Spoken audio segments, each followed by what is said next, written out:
Before I begin, if you've ever lived through betrayal like this or stayed silent to keep peace in your family, please leave a comment, and subscribe to Narrative Nest.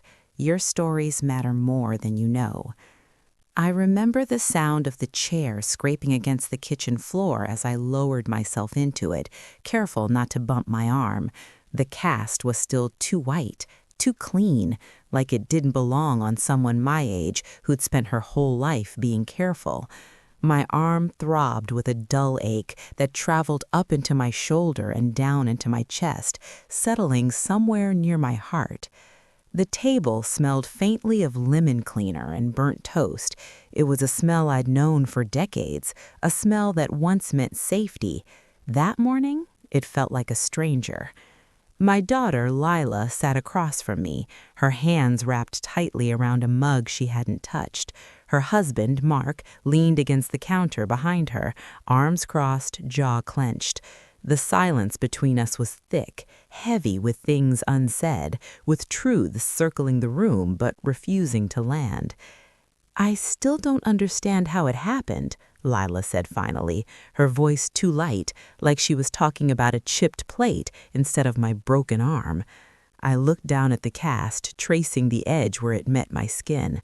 "I slept," I said, repeating the lie I'd already told the doctor, the nurse, the neighbor who drove me home, the lie everyone seemed relieved to accept.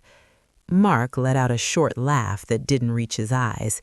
"Yeah," he said, "that's what happens when people don't know their place." The words stung, sharp and unexpected. I looked up at him, searching his face for some sign that he was joking, that I'd misunderstood. Instead, his gaze slid away, settling on the window like the world outside was more interesting than me. Lila's fingers tightened around her mug. "Mark," she said softly, a warning wrapped in a whisper. "What?" he replied. "I'm just saying, accidents happen." No one spoke after that. The clock on the wall ticked loudly, each second stretching longer than the last. I felt like a guest in my own home, like I'd walked into someone else's life and didn't know the rules.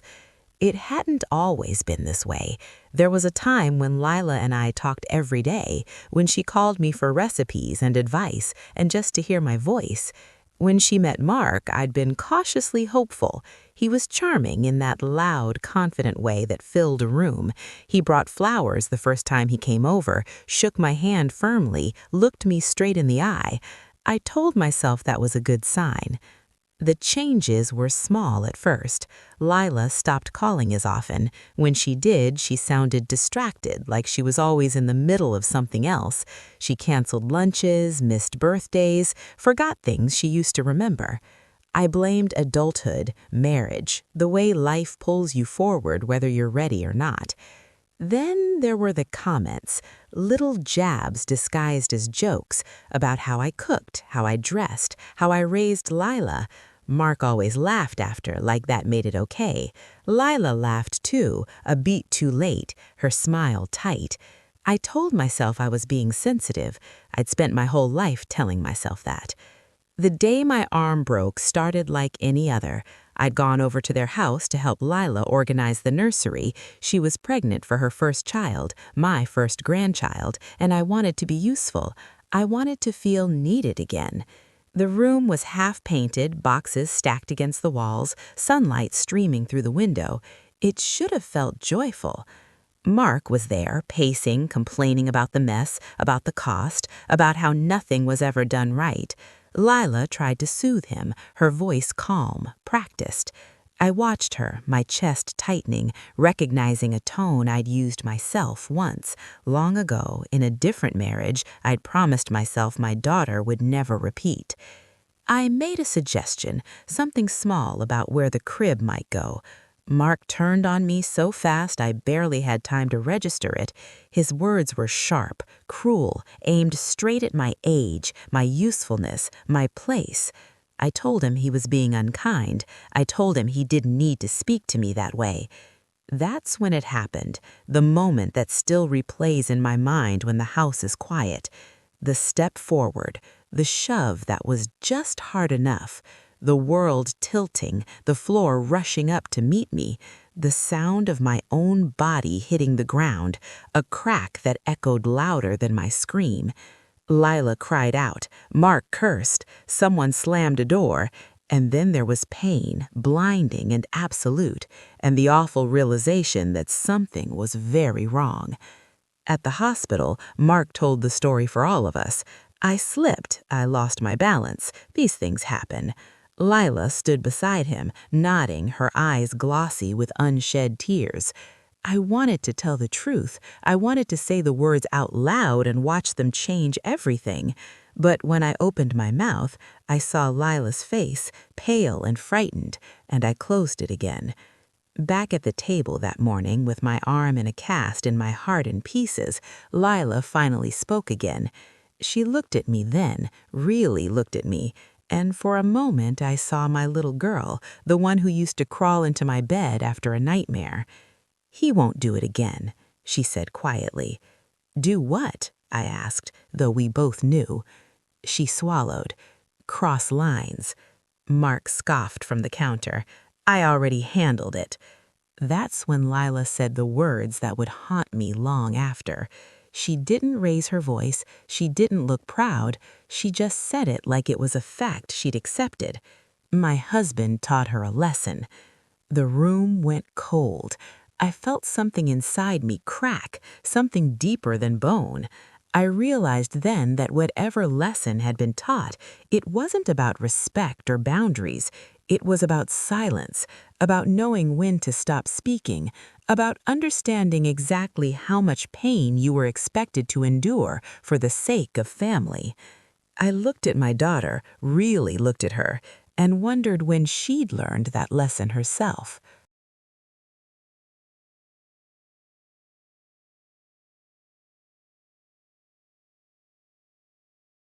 The phone rang longer than I expected, each tone stretching my nerves thinner, until a voice answered that sounded older but unmistakably familiar.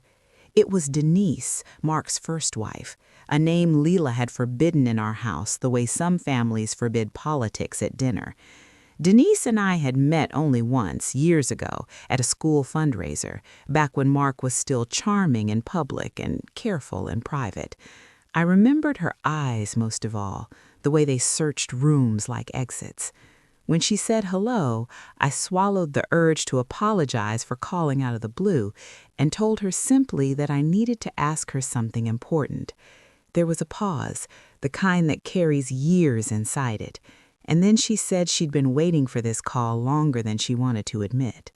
We spoke quietly, cautiously, as if the past might overhear us. Denise told me she left Mark after he broke her wrist during an argument about money, an accident that sounded eerily familiar. She told me how he framed control as concern, punishment as protection. She told me how alone she felt when no one believed her because he was so good at being reasonable. As she spoke, my living room felt smaller, my memories sharper.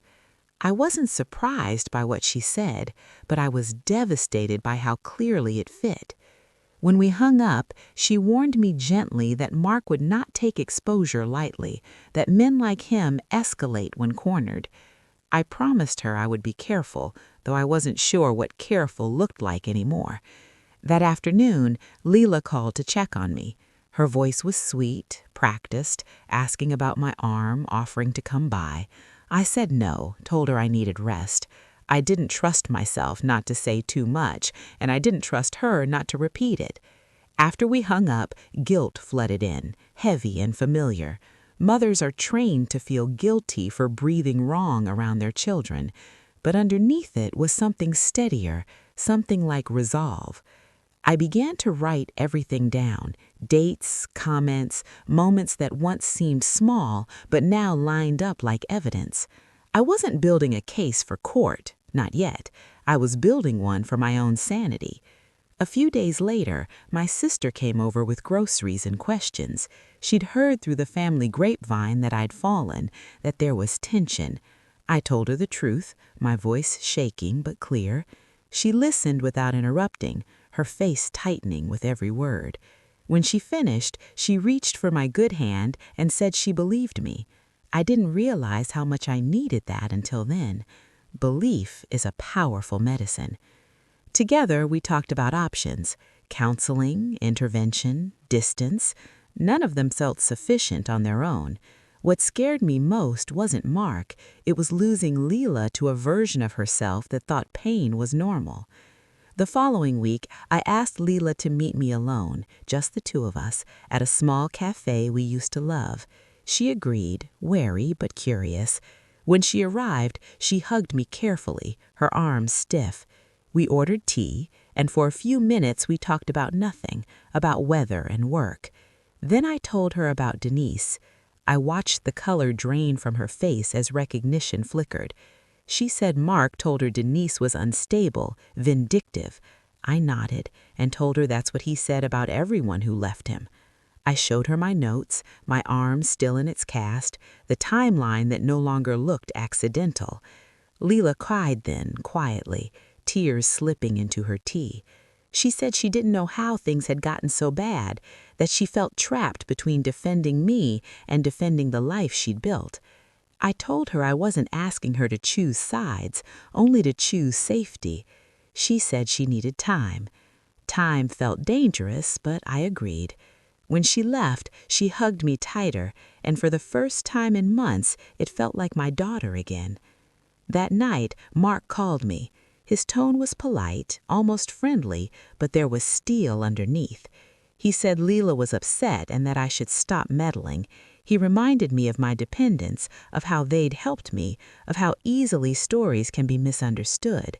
I listened, heart pounding, and when he finished, I told him calmly that I would not be silent about abuse. There was a long pause. Then he laughed, a sound without warmth. He said I was making a mistake. I slept poorly, waking at every sound, my body remembering danger even as my mind tried to reason with it. The next day, Leela showed up at my door unexpectedly. Her eyes were red, her hands shaking. She said Mark had gone through her phone and found Denise's number. He accused her of betrayal, slammed doors, punched a wall inches from her face. She whispered all this like it was a confession, like she'd done something wrong. I held her as best I could with one arm and told her she was not crazy, not weak. We talked for hours. I told her about my fears, about how love should never hurt like this. She admitted she was scared to leave, scared to being alone, scared to prove everyone wrong who'd warned her. I told her fear is not a verdict. Together, we had a plan, a small one, just to create space. She would stay with me for a few days. She packed a bag while Mark was at work and came back trembling but determined. When he realized she was gone, my phone lit up with messages, some pleading, some threatening. I saved them all. The first night Leela slept on my couch, we barely slept. But in the morning she made coffee and smiled weakly, and I saw hope struggling to breathe. We contacted a counselor together, someone trained in domestic abuse dynamics. We learned words for what we'd lived through, patterns that weren't personal failures, but tactics. Mark showed up at my house once uninvited, demanding to talk. I didn't open the door. I called the police when he refused to leave. That was the first boundary we enforced together, mother and daughter, shaking but united. As days passed, Leela wavered, grief and clarity wrestling inside her. I reminded her gently that healing isn't linear. Some nights she cried for the man she thought she married. Other nights she raged at the one she discovered. I sat with her through all of it, my own arms slowly healing as something deeper found its way back into alignment. I didn't know how this would end, only that silence was no longer an option and that telling the truth had already begun to change us. The days that followed felt suspended in a fragile quiet, the kind that settles after a storm, but before you know what's been damaged. Leela stayed with me, moving carefully through my small house as if afraid to break something else. She slept on the couch, wrapped in one of my old quilts, the same one I'd stitched years ago when she was in college and I needed something to keep my hands busy while she was away. Every morning I woke before her, listening for her breathing, relieved each time I heard it steady and deep. We began a routine without discussing it, small rituals that made the days feel survivable. Coffee at the kitchen table, the news murmuring in the background, my arm resting in its sling like a constant reminder of why we were here. Leela apologized often for everything and nothing, and each time I told her she had nothing to be sorry for. I could see the guilt clinging to her, the belief that she'd somehow caused this by not being strong enough or smart enough. I recognized that voice. It sounded like every woman who's been taught to manage other people's tempers before her own safety. The counselor we contacted met with us together first, then separately. She explained how control can masquerade as care, how isolation creeps in slowly, how abusers test boundaries in increments so small you don't notice until they're gone. Leela listened, nodding, sometimes squeezing my hand until my fingers ached. I watched my daughter piece together her reality, grief and relief colliding in her eyes. One afternoon, Mark sent flowers to my door, a grand arrangement with a card addressed to Leela, apologizing for misunderstandings. I didn't let her see them at first. I called my sister instead, who came over and helped me decide. We agreed transparency was better than protection through secrecy. When Leela read the card, she cried, not because she believed it, but because part of her wished it were true. That night, Mark left a voicemail, his voice softer, telling Leela he couldn't live without her, that I was poisoning her against him. The counselor had warned us about this stage, the swing from anger to remorse. Leela listened to the message 3 times, then deleted it, hands shaking. I told her she was brave, even if she didn't feel like it. A week later, we went to the courthouse together to ask about protective orders. Sitting on the hard benches, surrounded by strangers with their own stories etched into their faces, I felt a strange mix of fear and solidarity. We weren't alone in this, even if it felt that way before. Leela filled out paperwork, her handwriting uneven. When she hesitated, I reminded her of the night he punched the wall, of the fear she whispered into my shoulder. She nodded and kept writing. Mark was served the papers 2 days later. His reaction was swift and ugly. He showed up at my workplace, shouting, demanding I come out. Security escorted him away, and I filed a report. My colleagues rallied around me, offering rides, meals, quiet support. I realized how much I'd minimized my own needs over the years, how independence had become isolation. At home, Leela oscillated between resolve and doubt. She worried about finances, about starting over at her age, about what people would say. I told her that people talk regardless and that their words were lighter than the weight she'd been carrying. One evening, she asked me why I stayed quiet for so long, why I didn't confront Mark sooner. The question wasn't accusatory, it was searching. I told her the truth, that I was afraid of pushing her away, afraid of being the overbearing mother, afraid of confirming her worst fears about me interfering. I told her love can make you hesitate when you should speak, and that was my mistake. She hugged me then, a deep, grounding hug, and said we were both learning. The arm cast came off near the end of the month, the doctor pleased with my healing. As the plaster fell away, I flexed my fingers, stiff but functional. It felt symbolic, like shedding proof of something that no longer defined me. Mark continued to send messages through mutual acquaintances, playing the victim, spreading his version of events. Some people believed him. That hurt, but less than I expected. I had learned the cost of appeasing lies. One night, Leela received a call from Mark's mother, pleading with her to come home, to forgive, to keep the family together. Leela listened politely, then said she needed to prioritize her safety. When she hung up, she shook, and I held her until the tremors passed. We celebrated small victories, like the day she opened her own bank account again, or when she laughed genuinely at a silly movie. Healing didn't erase the past, but it began to build a future. I started to sleep better, my body slowly unlearning the constant vigilance. Still, there were moments when fear surged unexpectedly, when a knock at the door or an unknown number made my heart race. I reminded myself that courage isn't the absence of fear, but the decision to move anyway. One afternoon, Leela told me she was ready to meet Mark one last time in a public place with her counselor present to say goodbye. The idea terrified me, but I trusted her judgment and the support around us. The meeting was tense but controlled. Mark alternated between pleading and blaming. Leela listened, then told him calmly that she was leaving, that his behavior was abusive, and that she would not return. She stood up and walked away without looking back. When she got into my car afterward, she cried hard, then laughed through tears, a sound of release.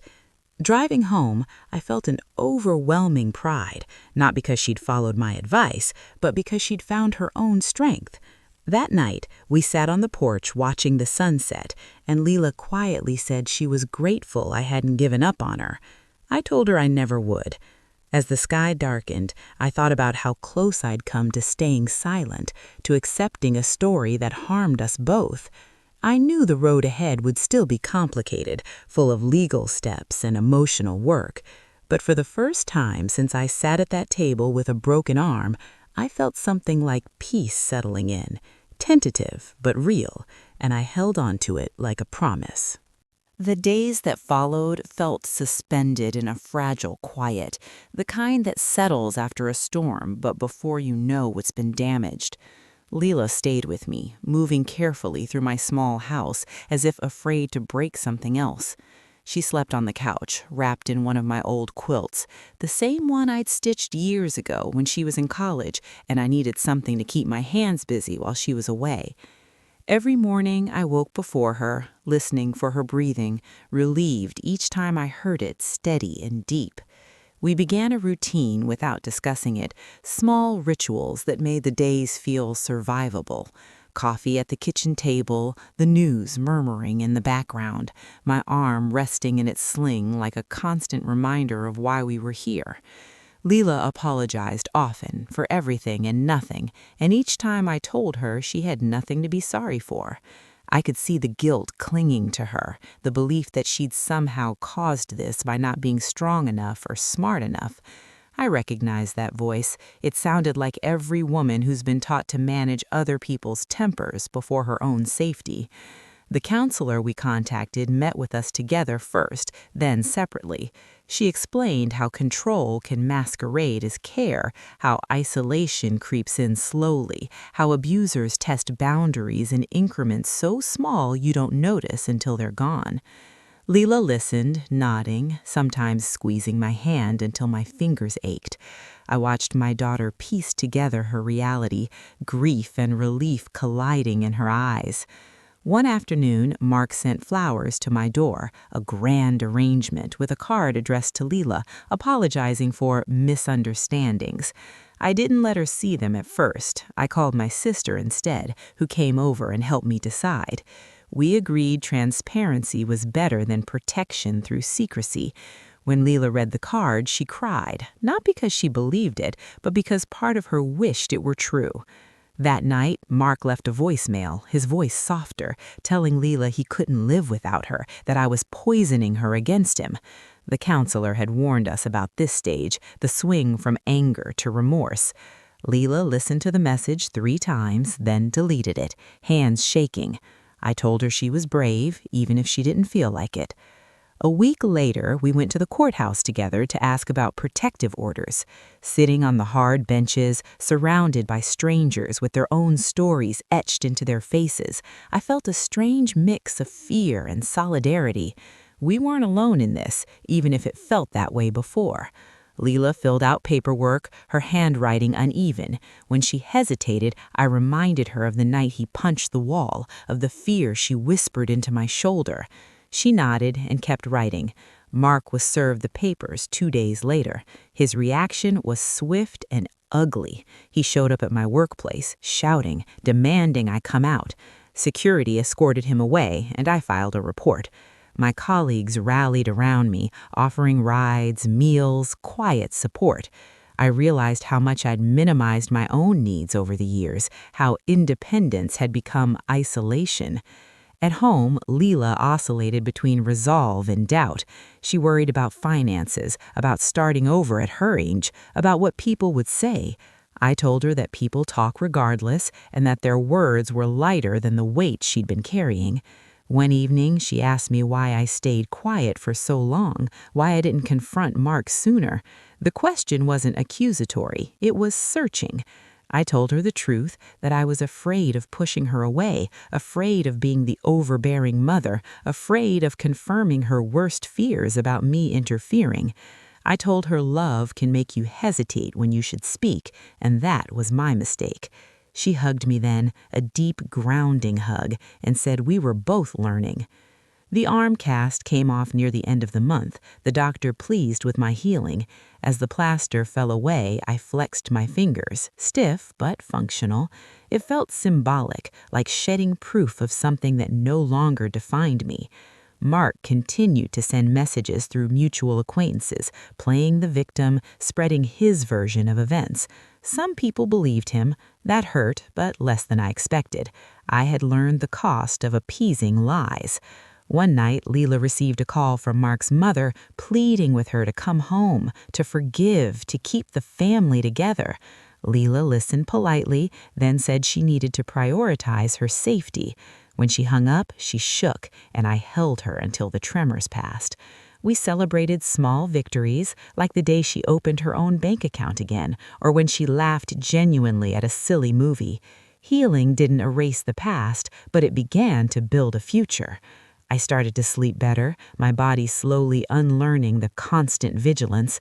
Still, there were moments when fear surged unexpectedly, when a knock at the door or an unknown number made my heart race. I reminded myself that courage isn't the absence of fear, but the decision to move anyway. One afternoon, Leela told me she was ready to meet Mark one last time, in a public place, with her counselor present, to say goodbye. The idea terrified me, but I trusted her judgment and the support around us. The meeting was tense but controlled. Mark alternated between pleading and blaming. Leela listened, then told him calmly that she was leaving, that his behavior was abusive, and that she would not return. She stood up and walked away without looking back. When she got into my car afterward, she cried hard, then laughed through tears, a sound of release. Driving home, I felt an overwhelming pride, not because she'd followed my advice, but because she'd found her own strength. That night, we sat on the porch watching the sunset, and Leela said quietly that she was grateful I hadn't given up on her. I told her I never would. As the sky darkened, I thought about how close I'd come to staying silent, to accepting a story that harmed us both. I knew the road ahead would still be complicated, full of legal steps and emotional work, but for the first time since I sat at that table with a broken arm, I felt something like peace settling in, tentative but real, and I held on to it like a promise. As the months turned into a full year, the sharp edges of our crisis softened, though they never completely disappeared. Trauma doesn't vanish, it changes shape. Sometimes it shows up quietly, like a shadow you only notice when the light shifts. Leela settled into her new apartment, decorating it slowly, intentionally, choosing colors she liked without asking anyone's opinion. Watching her claim her space was like watching a plant stretch towards sunlight after a long winter.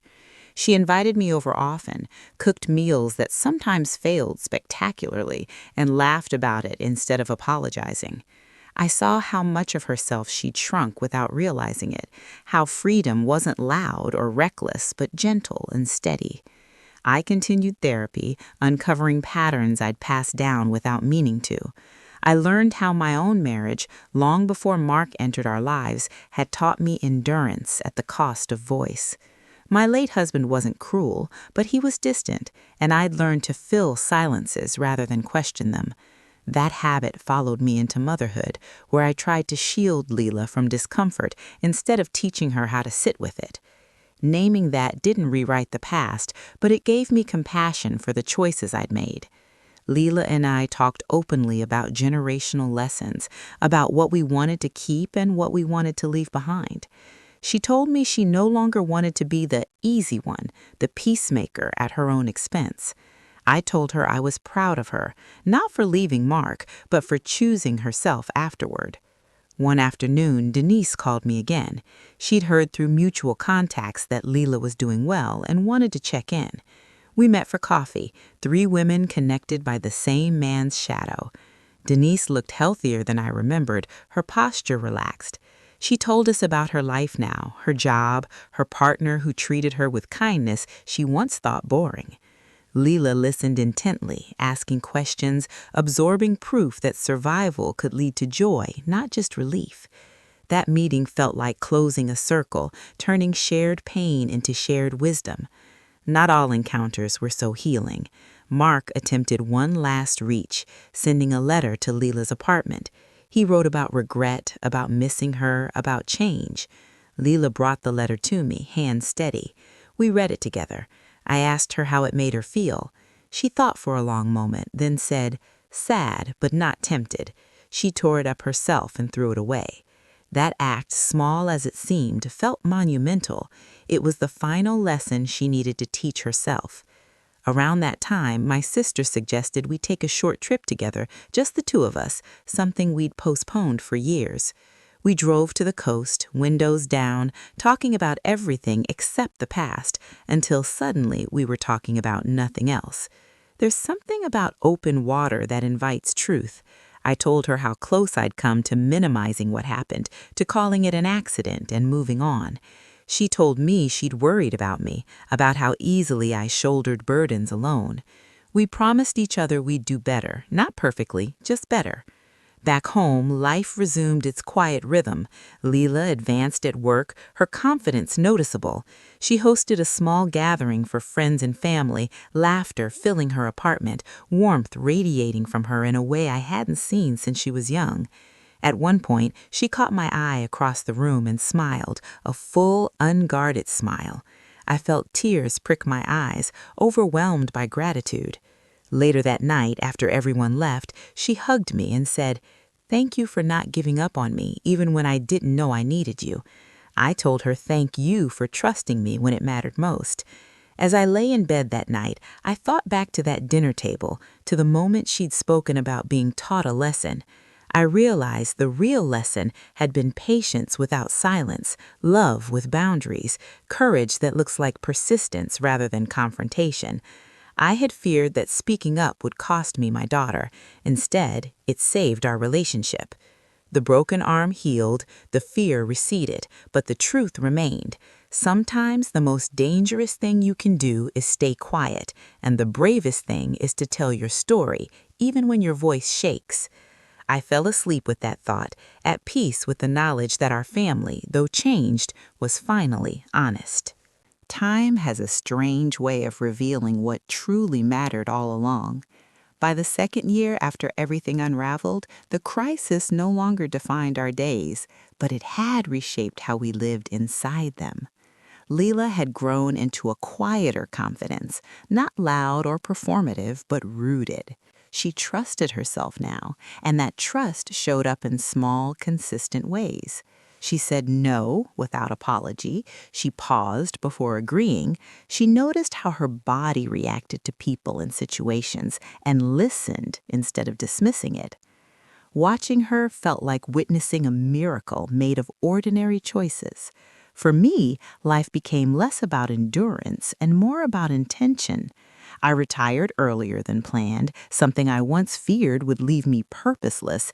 Instead, it gave me space to breathe, to volunteer, to reconnect with friends I'd neglected in the name of being busy. I joined a support group for women who'd experienced family estrangement or domestic trauma by proxy. At first, I sat quietly, listening. Eventually, I shared my story. Each time I spoke it aloud, it lost a little more of its power to hurt me. People thanked me for my honesty, for naming the complicated role of loving someone who is being harmed. I learned that support doesn't always come from fixing situations, but from refusing to look away. Leela and I continued our weekly dinners, a ritual that grounded us both. Sometimes we talked deeply. Other times we watched silly shows and argued over dessert. This simplicity felt earned. One evening, she told me she'd started seeing someone seriously. She was careful, intentional, and clear about her boundaries. She didn't ask my permission or reassurance, just shared the information like a fact, trusting me to trust her. I did. When I met him weeks later, I paid attention not to how charming he was, but to how he listened, how he reacted when Leela disagreed with him. I felt relief settle in slowly, not as excitement, but as calm. I realized then that healing had changed my instincts too. I no longer equated intensity with love. Not everything was resolved neatly. There were still moments when Mark's name surfaced unexpectedly through a mutual acquaintance or an old photo. Each time, it stung less. Leela no longer spiraled into self-doubt when reminded of him. She acknowledged the past without revisiting it. I admired that balance. One afternoon, while cleaning out an old drawer, I found the hospital bracelet from the night my arm broke. I held it for a long time, tracing my name printed in faded ink. That night had felt like an ending, but it was also a beginning. I considered throwing the bracelet away, then decided to keep it, not as a reminder of pain, but of awakening. It symbolized the moment I stopped explaining harm away. My sister visited often, our bond stronger than before. She admitted she'd sometimes judged my closeness with Leela, mistaking involvement for interference.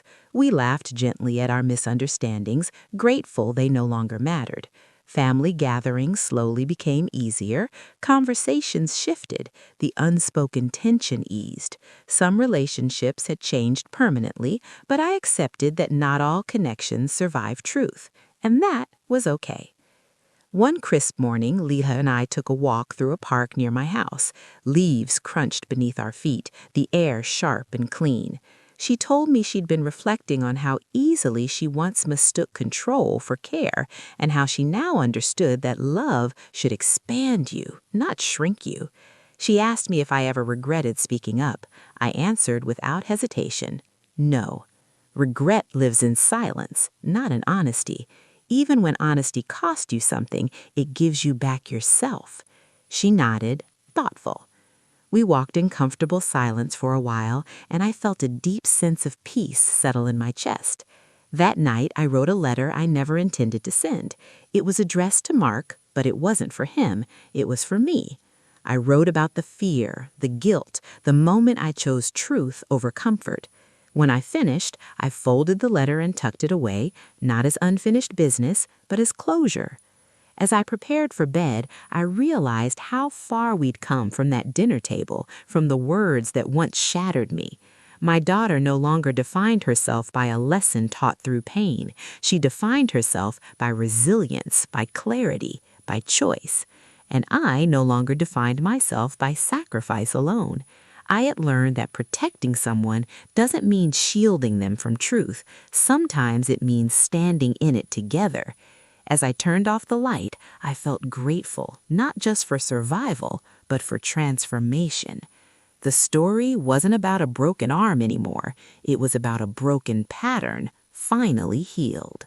There comes a moment, often quiet and unannounced, when you realize the past no longer has the loudest voice in the room. For me, that moment arrived on an ordinary afternoon while I was folding laundry, sunlight spilling across the living room floor.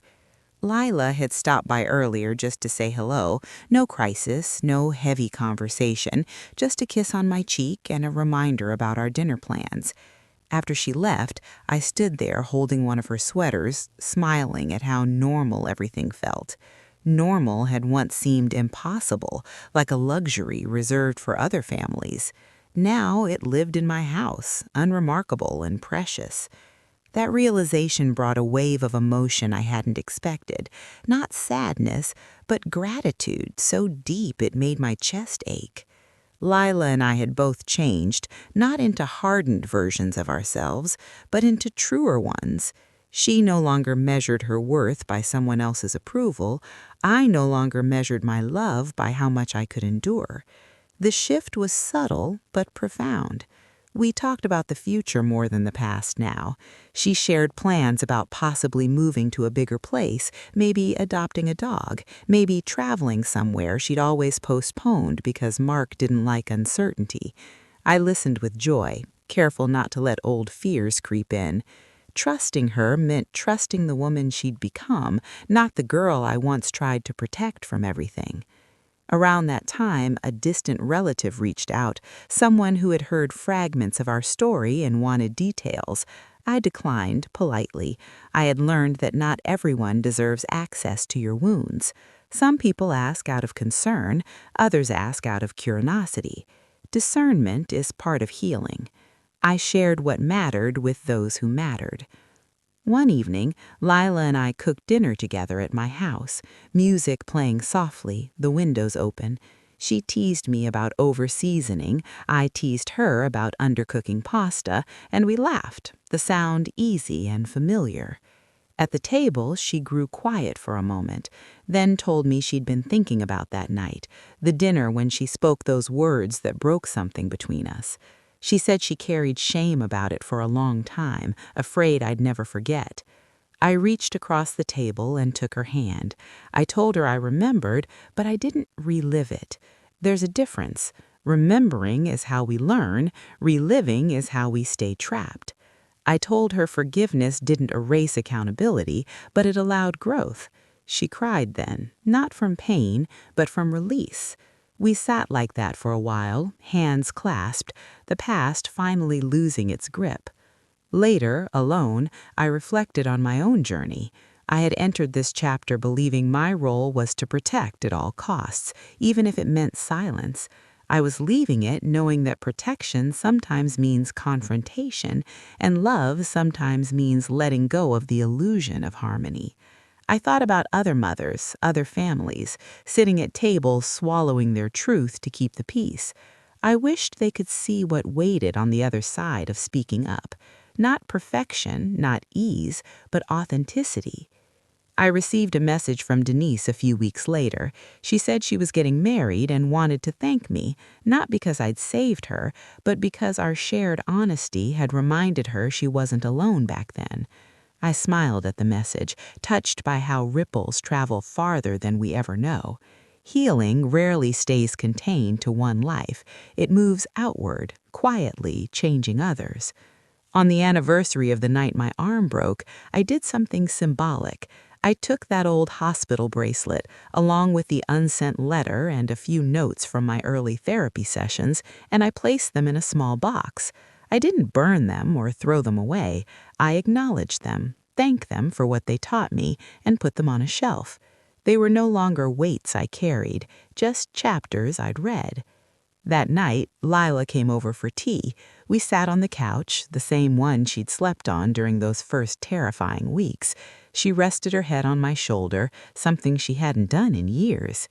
"We're okay, aren't we?" she asked softly. I kissed the top of her head and said yes, not as a promise, but as a truth, because okay doesn't mean untouched. It means resilient. It means honest. It means choosing each other without fear. As she left, I stood at the door and watched her walk to her car, confident, grounded. I thought about the girl she'd been, the woman she'd become, and the lessons she'd unlearned. The one taught through pain had been replaced by one chosen through clarity. And I knew that the story, our story, was finally ready to be closed, not with anger or regret, but with understanding and peace. The end of a story rarely arrives with a dramatic sound. There's no closing music, no final scene that announces itself. It arrives quietly, in moments so ordinary you almost miss them. For me, it came on a morning much like any other. I was sitting at the kitchen table, the same one where I'd once spread out notes and timelines in desperation, drinking my coffee while the sun warmed the window. My arm moved freely as I reached for the mug. No stiffness, no ache. That simple motion made me pause.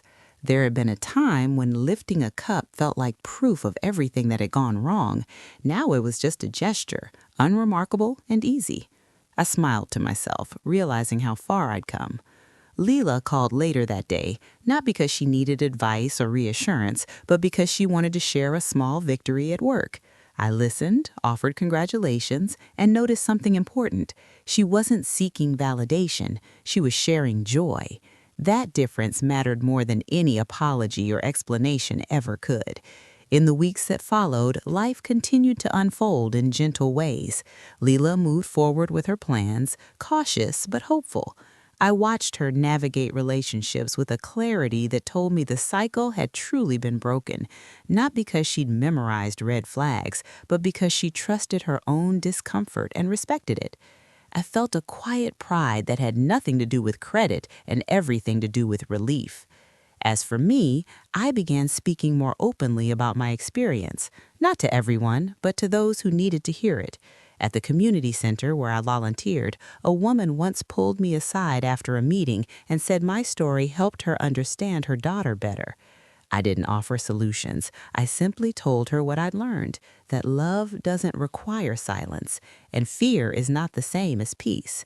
Saying those words out loud felt like sealing them into truth. One evening, Leela invited me to dinner at her apartment. She cooked confidently now, music playing, windows open. Halfway through the meal, she raised her glass and said she wanted to thank me. I laughed and asked for what exactly. She grew thoughtful and said, "For choosing truth even when it scared you. You showed me what courage actually looks like." The words settled deep in my chest. I hadn't felt courageous back then. I'd felt terrified, uncertain, and exhausted. But maybe courage isn't a feeling at all. Maybe it's simply action taken in spite of fear. That night, as I walked home under a sky full of quiet stars, I thought about the woman I'd been at that table years ago, sitting with a broken arm and a broken sense of safety, listening to my daughter repeat a lesson taught through harm. I wished I could reach back through time and sit beside her, tell her she wasn't imagining things, tell her that speaking up would hurt, but staying silent would hurt more. I couldn't change the past, but I had honored it by refusing to let it define the future. The story people often expect from situations like mine is one of revenge or dramatic justice. That wasn't our ending. Mark faded into the background, not redeemed, not punished in any grand way, simply rendered irrelevant by our growth. The real justice was quieter, a daughter who reclaimed her voice, a mother who reclaimed her own. Peace came not from winning, but from no longer participating in the lie. On the anniversary of Leela's move into her apartment, we went out to celebrate. Over dessert, she asked me if I ever wondered what life would have looked like if I'd stayed silent, if I'd let everything slide to keep the peace. I answered honestly. I said yes, sometimes, and that version of life looked smaller, heavier, lonelier. She nodded, understanding exactly what I meant. Silence doesn't always look like calm. Sometimes it looks like a slow disappearance. As the night ended, she hugged me tightly and whispered, "I'm really glad you didn't disappear." I held her longer than usual, letting that truth settle. Later, alone in my home, I walked through each room, noticing how familiar and safe it felt. This house had held fear, tears, late-night whispers, and fragile hope. Now it held laughter, rest, and the steady rhythm of a life lived honestly. I sat in the same chair where I'd once cried after that terrible dinner and felt no pull to relive it.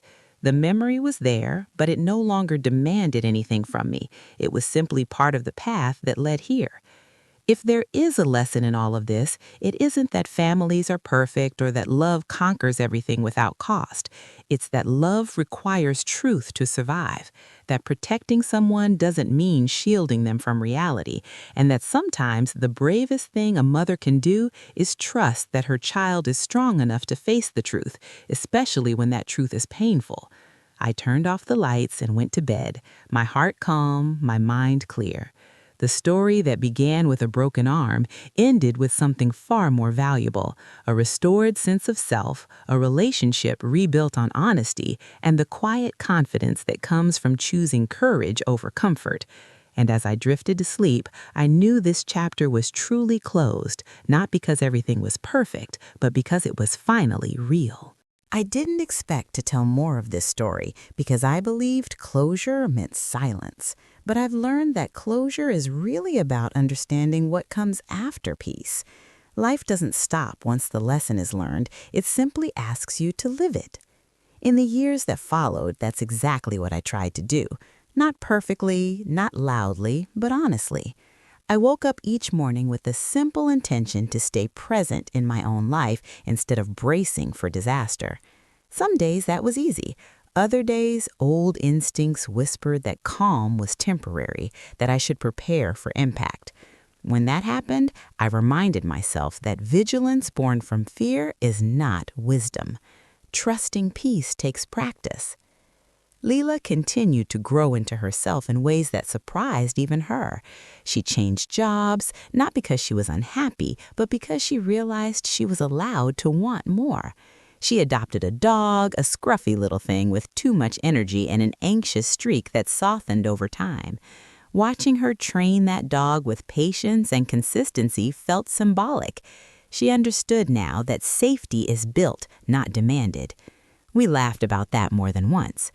Our conversations shifted again, becoming less about healing and more about living.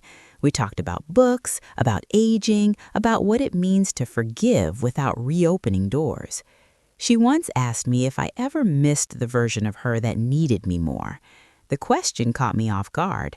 I thought carefully before answering. I told her I missed moments, not versions. I missed bedtime stories, scraped knees, the sound of her laugh when she was little. But I loved the woman she was now with a deeper, steadier love. Need isn't the same as connection. She smiled, relieved, and I realized how much pressure children carry to remain who they were so their parents don't feel lost. I was glad I could release her from that. As for me, aging no longer felt like a quiet erasure. It felt like arrival. I stopped apologizing for taking up space, for speaking plainly, for saying no. I cultivated friendships that didn't rely on history alone, but on mutual respect. I traveled when I could, sometimes with my sister, sometimes alone. Being alone no longer frightened me. It felt like companionship with myself, something I'd neglected for decades. Occasionally, someone would ask about Mark, curious if there'd been justice, if he'd changed, if there was a dramatic ending I hadn't shared. I learned to answer without bitterness.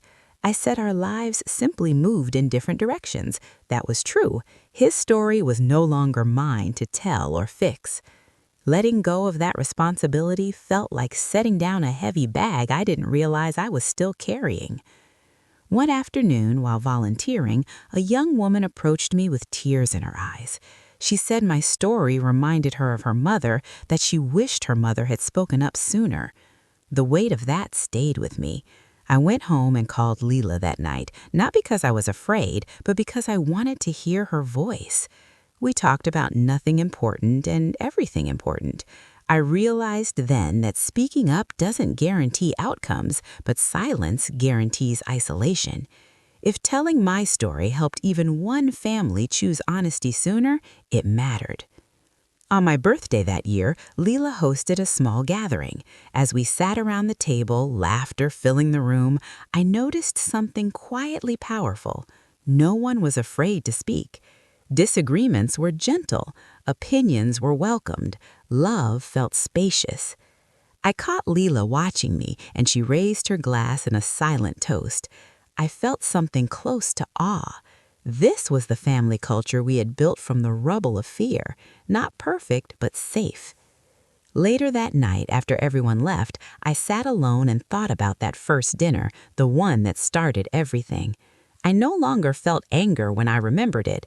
I felt clarity. That moment had forced a reckoning I'd been postponing my entire life. It taught me that peace bought with silence is fragile, but peace built on truth can last. I don't believe suffering is necessary for growth, but I do believe honesty is. If I could speak to anyone listening to this story, anyone sitting quietly at a table swallowing discomfort to keep harmony, I would say this: Your voice matters more than appearances. Love that demands your silence is not love. It is control wearing a familiar face. And protecting family does not mean protecting dysfunction. Sometimes the bravest act of loyalty is telling the truth and standing in it. Today, when I look at my arm, there is no visible scar, but there is memory. And that memory no longer hurts. It guides. It reminds me of who I became when I chose not to look away. This isn't a story about injury or blame anymore. It's a story about reclamation, of voice, of boundaries, of love that grows stronger when it's honest. Life didn't give me the family I imagined, but it gave me something better, a family that learned how to be real, and that, I've learned, is more than enough. If this truly is the last part of my story, then I want to tell it the way life actually feels when the noise finally fades. Not triumphant, not dramatic, but settled. Peace doesn't arrive like a celebration. It arrives like exhaling after holding your breath for years and realizing you didn't even notice how long you'd been suffocating. These days, my life is quiet in the best possible way. Mornings start slowly. I make coffee, water the plants, sit by the window, and watch the world move without feeling like I have to brace myself against it. That wasn't always the case. For a long time, stillness felt dangerous, like something bad might slip in if I wasn't alert. Now, stillness feels earned. It feels safe. Leela and I talk often, but we don't cling to each other. There's no urgency in our calls, no undercurrent of fear. We share ordinary things, recipes, funny stories, frustrations at work, and sometimes we talk about deeper things, but they no longer control us. When she laughs now, it's easy and full, not cautious. When she disagrees, she doesn't shrink or apologize for existing. Watching her live this way has been one of the quiet joys of my later years. It reminds me that healing doesn't erase the past, it transforms how the past lives inside you. I think often about that woman I was, the one sitting at the table with a broken arm, forcing herself to smile while something inside her screamed that this wasn't right. I don't judge her anymore. I understand her. She was tired. She was afraid. She loved her daughter more than she loved certainty. But I wish she'd known sooner that love doesn't require you to accept harm, and loyalty doesn't mean silence. If I could sit beside her now, I wouldn't tell her everything would be okay.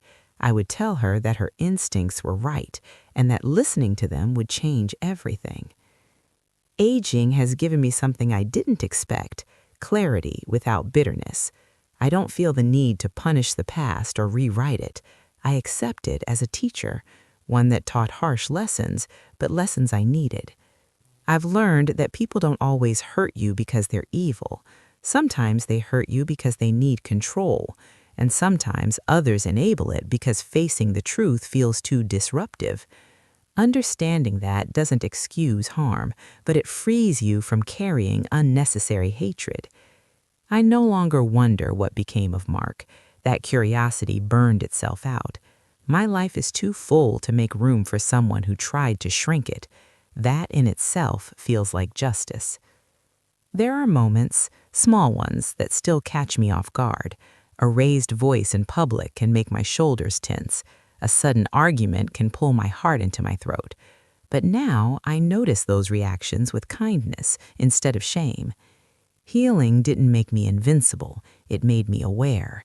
And awareness is gentler than denial. Leela once told me that what changed her the most wasn't leaving her marriage. It was watching me choose truth, even when it meant risking our relationship. She said it taught her that love doesn't mean staying quiet to keep someone comfortable. Hearing that healed something in me I didn't know was still tender. As mothers, we often wonder if we've done enough, said enough, been enough. I don't have all the answers, but I know this. Modeling courage matters more than perfection. If there's one thing I hope listeners take from this story, it's that silence is not neutrality. Silence almost always sides with harm. Speaking up doesn't guarantee acceptance, forgiveness, or easy outcomes, but it gives you integrity, and integrity gives you something no one can take away: yourself. Families are complicated, love is complicated, and sometimes the most loving thing you can do is disrupt a lie that's keeping everyone trapped. I don't believe every story ends in reconciliation, and I don't believe every ending needs one. Some endings are simply about choosing truth and walking forward without looking back. Mine is. As I sit here now telling you this, my heart feels steady, not because nothing bad could ever happen again, but because I trust myself to respond if it does. I trust my voice, I trust my boundaries, and I trust that love, when it's real, will meet me there. This story didn't end when my arm healed. It didn't end when my daughter left her marriage. It ends here, with a woman who finally understands that peace is not something you beg for or endure for. Peace is something you build, one honest choice at a time. And once you build it, you don't owe it to anyone to tear it down again.